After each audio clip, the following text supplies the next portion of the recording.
Ritorna alla vittoria la Banca Valsabbina Millennium Brescia al termine di un match molto combattuto in cui le leonesse bresciane hanno avuto la meglio grazie al cinismo nei momenti decisivi.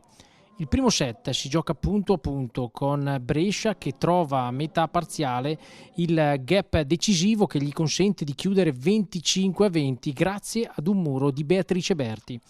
Nel secondo set c'è la reazione di Casalmaggiore che sotto i colpi di Rosa Maria Montibeller impatta il match chiudendo 25-18. Il terzo parziale è quello che si dimostra decisivo nell'economia della partita, sempre punto a punto e chiuso sul filo di lana grazie ad un contrattacco di Lea Zvetnic. Nel quarto set Brescia parte fortissimo ed arriva ad avere fino a 6 punti di vantaggio. Casalmaggiore ricuce sino almeno uno, ma il maggior cinismo di Brescia ha la meglio e Nicoletti chiude 25-19.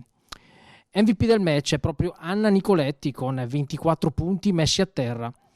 Per la VBC e più Casalmaggiore non sono bastati i 29 punti di Rosa Maria Montibeller ad evitare la prima sconfitta contro Brescia dopo 4 vittorie consecutive.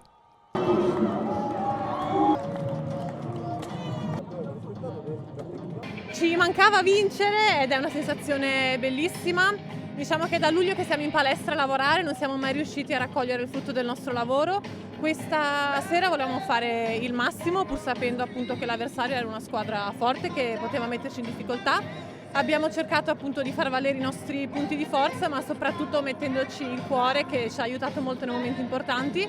E sono 3 punti d'oro, sì, che speriamo ci servano, noi siamo positive, continueremo così anche in vista delle prossime partite.